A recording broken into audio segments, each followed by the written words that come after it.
Gaydon, le centre d'essai Austin Rover. C'est ici que sont testées les nouvelles voitures avant leur lancement public. La Rover 800 est le dernier modèle à émerger de la série d'essais effectuée à Gaydon. Tous les composants et systèmes ont été contrôlés. Suspension, boîte, frein, carrosserie et surtout les moteurs. C'est ici qu'a été testé le V6 de 2,5 litres qui équipe les modèles 825i et Sterling pour évaluer la durabilité, l'économie et la puissance. Mais tout ingénieur de Gaydon vous le dira, ce V6 est exceptionnel à tous les niveaux.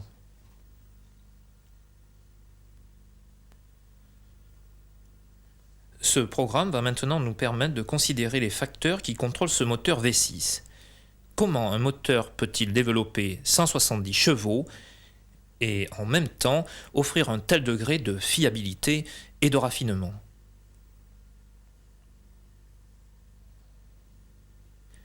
La réponse est PGM-FI, pour Programmed Fuel Injection System. Tous les facteurs tels que débit d'air et de carburant, allumage, régime moteur et angle de papillon sont réglés et contrôlés en permanence par la centrale de commande électronique du PGM-FI. Rien n'est laissé au hasard. Utilisant les informations issues des capteurs montés dans tout le moteur, la centrale peut formuler les besoins en carburant corrects pour toutes les conditions de conduite. Et elle peut contrôler le débit d'air dans le moteur. Résultat, qu'il soit chaud ou froid, en accélération ou en décélération, le moteur fonctionnera toujours en souplesse. La centrale électronique est le cerveau du système. Elle reçoit des informations et agit au dixième de seconde près. Mais à quoi ce système doit-il sa réussite? Le cœur d'un moteur moderne, c'est le système de gestion du carburant, et celui-ci est spécial à plus d'un titre. Il existe de nombreux systèmes d'injection qui sont tous différents et fonctionnent tous de façon différente. Mais en principe, le meilleur moment pour l'injection est lorsque le piston est en course d'admission. Et c'est exactement ce que contrôle le PGM-FI. C'est un système d'injection séquentiel multipoint. C'est là que la validité d'un réglage au dixième de seconde près s'impose. Car pour que le système soit efficace, la centrale doit savoir exactement à quel moment précis chaque piston est à son PMH. Et cette information nous est fournie par le capteur d'angle de démarreur placé ici, derrière le pignon d'arbre à cam. Vous voyez ici des capteurs magnétiques. Lorsque le pignon d'arbre à cam tourne, les pôles placés sur la circonférence passent devant les capteurs en induisant un courant faible, et ce courant est le signal adressé à la centrale. Ainsi, ce pôle unique sur la circonférence extérieure est utilisé pour détecter le PMH du signal numéro 1. La centrale sait donc toujours à quel moment amorcer la séquence d'injection. Les 6 pôles intérieurs correspondent au PMH des 6 cylindres et ils déterminent à quel moment le carburant doit être injecté dans chacun d'eux. Voilà comment la centrale calcule la position du moteur à tout moment donné et comment elle contrôle la séquence et le temps d'injection. Arrivé à ce stade, je vais maintenant appliquer la règle numéro 1 de tout mécanicien qui se respecte et monter la housse de protection d'aile.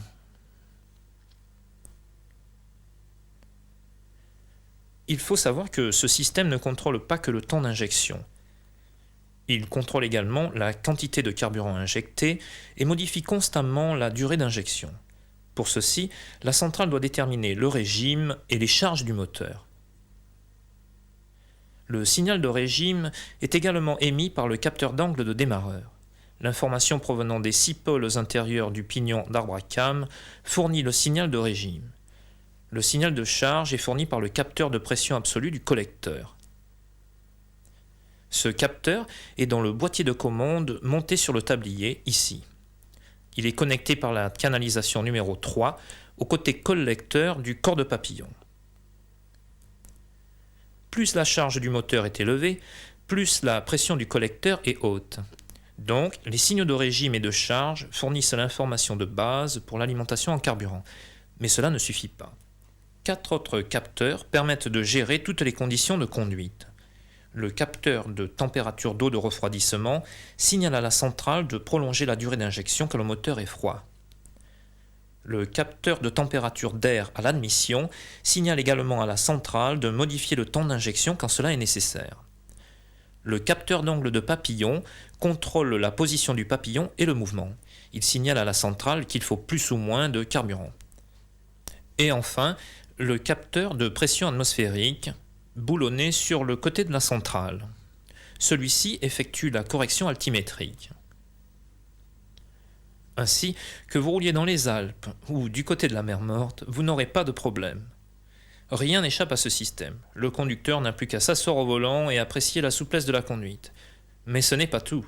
On sait que la précision du temps d'injection et de la quantité de carburant injecté est vitale. Mais le moteur doit recevoir une alimentation d'air contrôlée qui le mélange air-carburant idéal pour tourner en souplesse. C'est le travail du système de prise d'air. Contrôler le débit d'air qui entre dans le moteur. L'air filtré passe par ce tuyau et par le corps de papillon ici. Si vous le voulez bien, voyons maintenant un papillon. Il y a deux soupapes distinctes, une primaire et une secondaire. La soupape primaire est actionnée directement par le câble de commande des gaz. Ici, j'utilise mon pouce. Lorsqu'elle atteint une ouverture prédéterminée, là, la soupape secondaire s'ouvre sous l'action d'un mécanisme d'accouplement, comme ceci. Un amortisseur est monté ici sur la soupape primaire pour amortir le retour du papillon et éviter les à-coups lors de la décélération. Bon, voyons maintenant les commandes de ralenti. Le ralenti rapide est contrôlé par la soupape de ralenti rapide, ici. Elle produit un ralenti accéléré durant la période initiale d'échauffement en fournissant une plus grande quantité d'air au moteur. Voyons comment. C'est en fait assez simple. Une capsule de cire est immergée dans le liquide de refroidissement. Cette capsule commande l'ouverture et la fermeture de la soupape.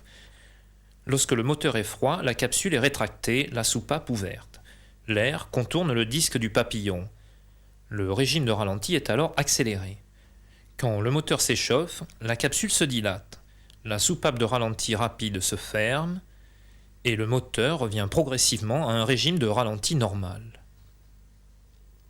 Il y a lieu de noter que si le ralenti demeure rapide après l'échauffement du moteur ou s'il chute pendant l'échauffement du moteur, la soupape est peut-être défectueuse.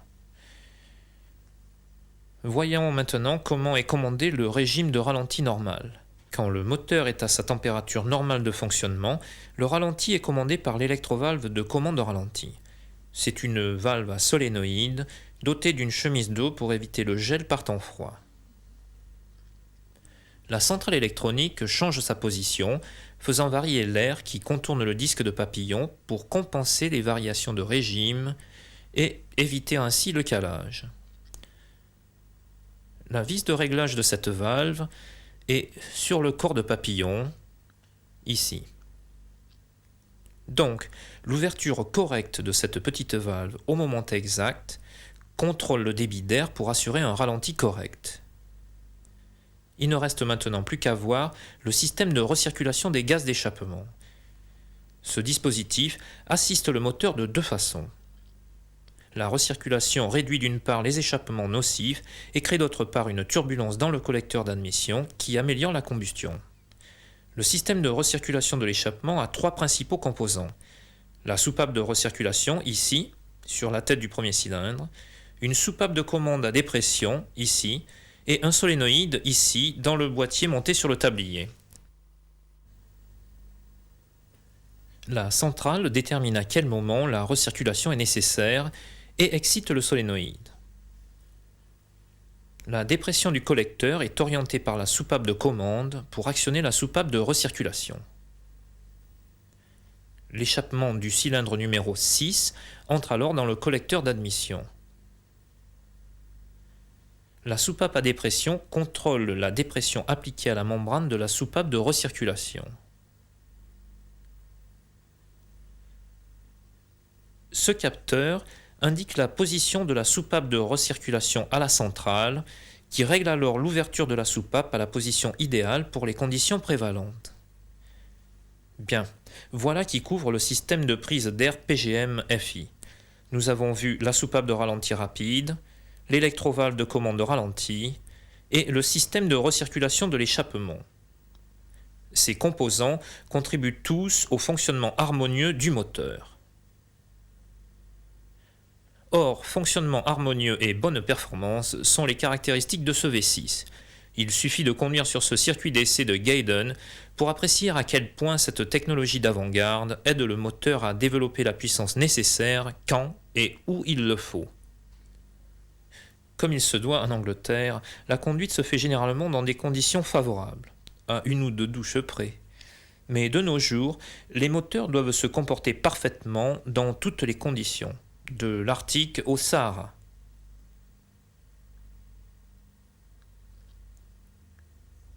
Dans cette chambre climatique, on teste les moteurs à des températures allant de moins 40 à plus 55 degrés et des vents pouvant atteindre 160 km/h. En plus, la simulation solaire et le contrôle de l'humidité permettent de tester les moteurs jusqu'à leur dernière limite. Une voiture a toujours besoin de carburant. En toutes conditions, la Rover doit avoir une alimentation en carburant constante pour rouler de façon harmonieuse et efficace. En d'autres termes, il faut un bon système d'alimentation, et PGMFI fournit la réponse. PGMFI est un système d'alimentation à débit constant, haute pression et recirculation. Le carburant est compressé par une électropompe dans le réservoir et traverse ce filtre avant d'arriver aux rampes d'alimentation ici et ici. Le carburant est pressurisé à environ 2 bar 7 et cette pression peut se maintenir plusieurs heures après l'arrêt du moteur. Donc, ne jamais oublier de détendre la pression avant de déconnecter les lignes de carburant. La pression du carburant est contrôlée par un régulateur, ici, sur la rampe d'alimentation. C'est un clapet à ressort qui agit sur la ligne d'alimentation en amont du retour au réservoir. Le régulateur a 2 chambres, une ici et une ici, séparées par une membrane sur laquelle agite un ressort.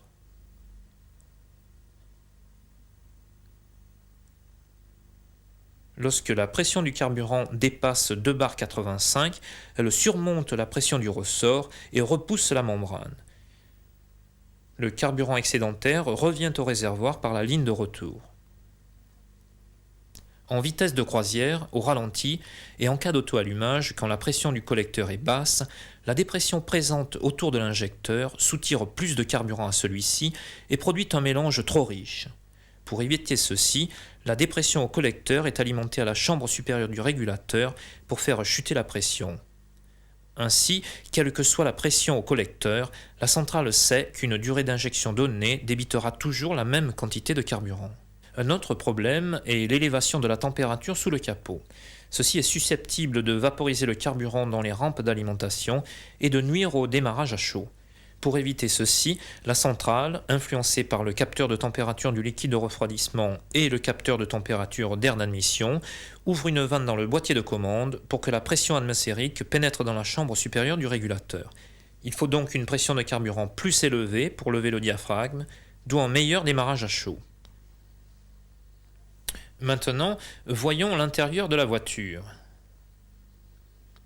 On a un relais sous le tableau de bord, derrière la boîte à fusibles.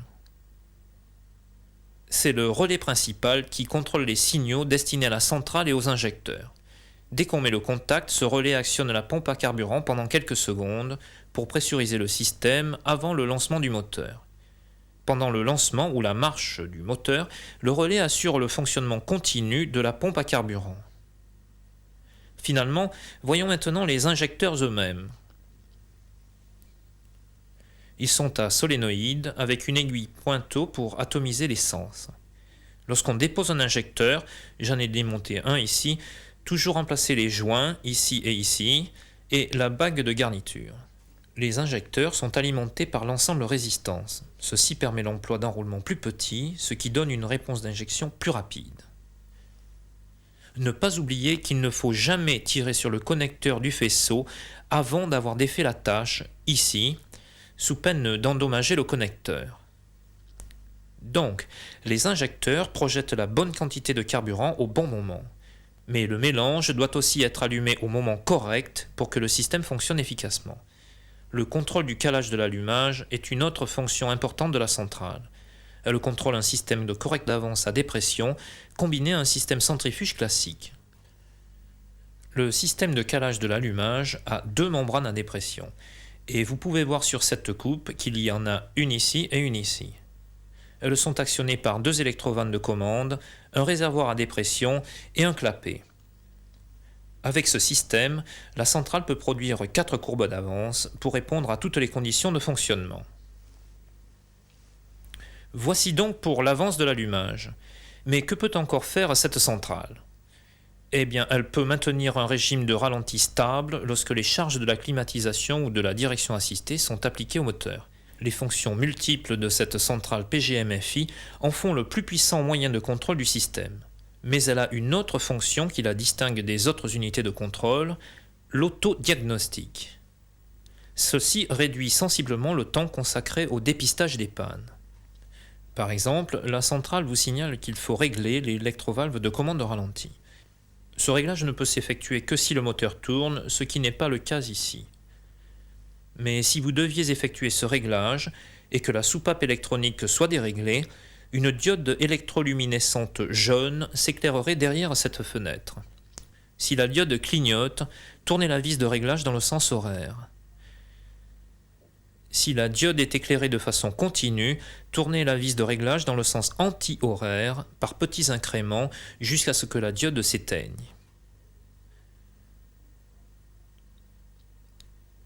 Si l'on doit régler l'électrovalve de commande de ralenti, il est possible que le contenu en CO ait changé. Il faut donc contrôler le contenu en CO à l'aide d'un analyseur d'échappement et, si nécessaire, régler la richesse selon les instructions. La vis de réglage est là, sur le boîtier de commande du tablier. Le réglage s'effectue par petits incréments, en attendant à chaque fois que le moteur se stabilise. À côté de la diode jaune se trouve une diode rouge qui donne 14 diagnostics de défaut. En cas de défaut dans le système, la diode clignote un certain nombre de fois, s'arrête 2 secondes et reclignote le même nombre de fois. La liste des codes de défaut est dans le manuel de diagnostic. Si l'allumage est mis hors contact, le défaut est mémorisé dans la centrale électronique. Une fois le défaut rectifié, toujours déconnecter la batterie ou déposer le fusible à 10 A de l'alternateur et attendre au moins 10 secondes avant de le reposer pour effacer la mémoire. Voilà pour la théorie. Mais la détection des pannes est précisément la mise en pratique de la théorie. Voyons maintenant ce qui se passe réellement. Bien, pour signaler au conducteur la présence d'un défaut dans le système, un témoin s'éclaire sur le tableau de bord lorsque la diode clignote. Je dois vous avouer que nous avons trafiqué cette voiture pour introduire un défaut dans le système. Disons que le conducteur se plaint d'à-coup lors de l'accélération. La première chose à faire est de confirmer la présence du défaut. Allumage, et voilà, le témoin du PGM-FI s'éclaire. Contrôlons donc la centrale. On peut voir ici que la diode rouge clignote. L'éclairage continu de la diode indique un défaut dans la centrale elle-même. Dans ce cas, un circuit de secours assure le contrôle du système. Le moteur continue de tourner, mais les performances sont limitées. Bien, voyons notre cas. La diode clignote 7 fois.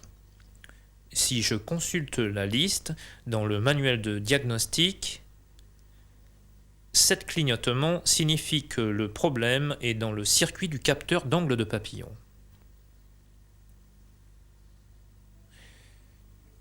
Commençons par les points élémentaires. La connexion du faisceau, ici en dessous, qui semble correcte.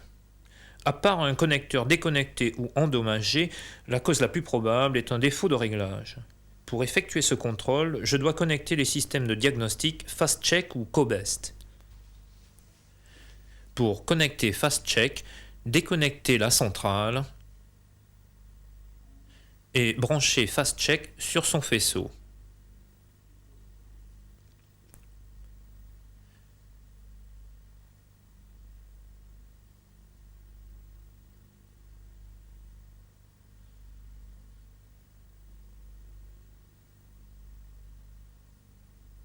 Actionnez l'allumage et s'assurer que les diodes contact et allumage sont éclairées.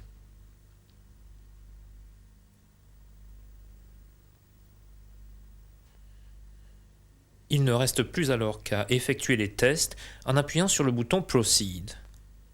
Le test du capteur d'angle de papillon est le numéro 22.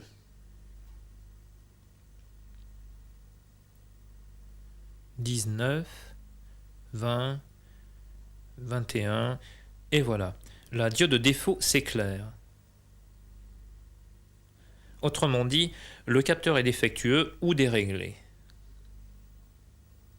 Supposons qu'il est déréglé. Avant de commencer le réglage, il faut s'assurer que le papillon est totalement fermé. Desserrez les vis de fixation.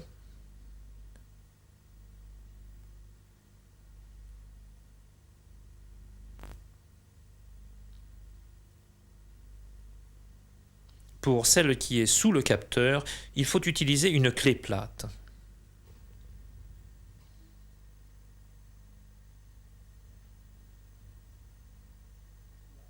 Bien, maintenant on tourne le capteur dans un sens ou dans l'autre jusqu'à ce que l'on trouve le point qui se situe entre l'éclairement et l'extinction de la diode bon.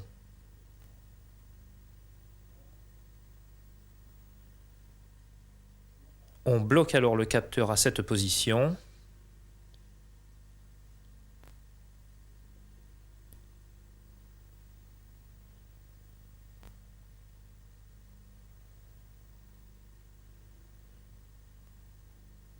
Et voilà, c'est tout. Toutes les informations sur les tests et diagnostics sont dans les instructions du dispositif FastCheck. Vous devez toujours suivre ces instructions. Avec Cobest, le dépistage des pannes est encore plus simple car Cobest vous dit exactement quoi faire. Il se branche sur le système de la même façon que FastCheck. Il y a un simple boîtier de connecteurs, mais le principe est le même. On le branche sur le faisceau, ici. On commence par une séquence de tests automatiques qui contrôle l'ensemble du système. Cette séquence demande le démarrage du moteur de façon que certaines parties du système soient contrôlées dynamiquement. Avec FastCheck, la position du capteur d'angle de papillon n'est testée que lorsque le papillon est à l'arrêt. Avec Cobest, toute la gamme d'angles de papillon est contrôlée car l'on enfonce progressivement l'accélérateur. Pour gagner du temps, nous avons procédé à une séquence de tests complète sur cette voiture qui a été trafiquée de la même façon que la voiture précédente pour introduire le même défaut. Comme vous pouvez le voir, tous les tests ont été positifs, excepté celui du potentiomètre de papillon. Continuons. Nous arrivons maintenant à la séquence correctrice. À l'image arrêtée,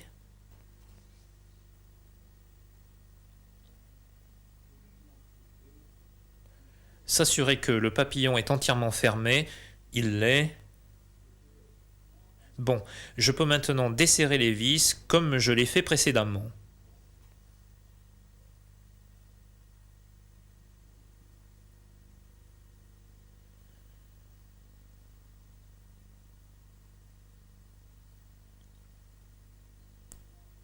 Je dois obtenir un réglage entre ces limites de 0,4 et 0,6. En d'autres termes, je dois chercher 0,5. En ce moment, nous sommes dans une situation de défaut. Donc, attention. Voilà. Voilà, 0,5. Je peux alors resserrer les vis de fixation.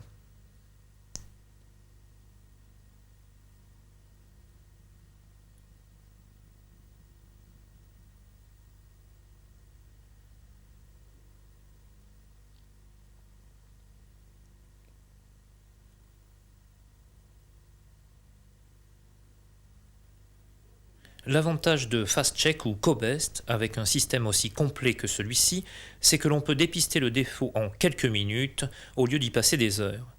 Étant donné que la centrale enregistre les défauts dans sa mémoire, on peut contrôler les défauts intermittents.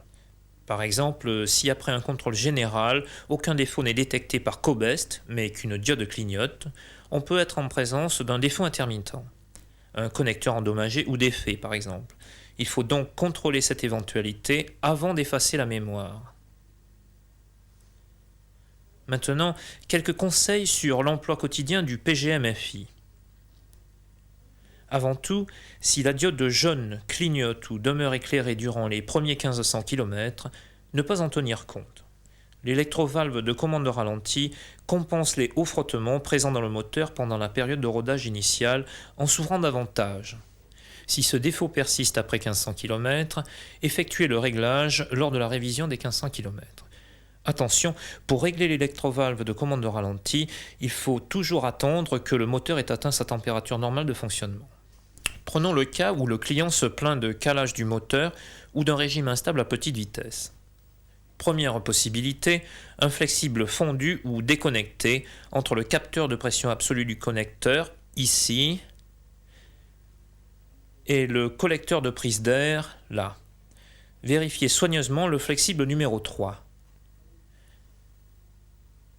Si ce flexible est endommagé, la centrale enregistrera de hautes pressions au collecteur, produisant un mélange trop riche en vitesse de croisière et au ralenti, ainsi que de l'auto-allumage. Une autre explication du calage ou d'un régime irrégulier est le fonctionnement continu du système de recirculation de l'échappement. Donc, contrôlez le flexible de recirculation de l'échappement. C'est le flexible numéro 10. Il passe là en bas et le long ici. Il faut donc le contrôler sur toute sa longueur et s'assurer que le solénoïde de commande n'est pas coincé. Si le ralenti est accéléré, contrôlez la diode rouge, car les défauts qu'elle signale s'accompagnent souvent d'un ralenti trop rapide. Dans le cas d'un ralenti accéléré constant, la soupape de ralenti rapide peut être défectueuse. Rien de plus simple à contrôler. Primo, déposez le couvercle.